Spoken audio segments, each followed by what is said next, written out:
In this video, I will tell you how to change voice of Google TTS, text to speech. Go to settings, click on search icon, search for text, click on text to speech output, click on setting, install voice data, select the language, in my case English US. This is an example of speech synthesis in English. This is an example of speech synthesis in English. This is an example of speech synthesis in English. I personally like voice 7. This is an example of speech synthesis in English.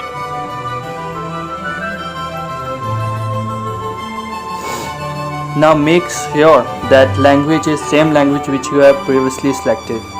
In my case English US.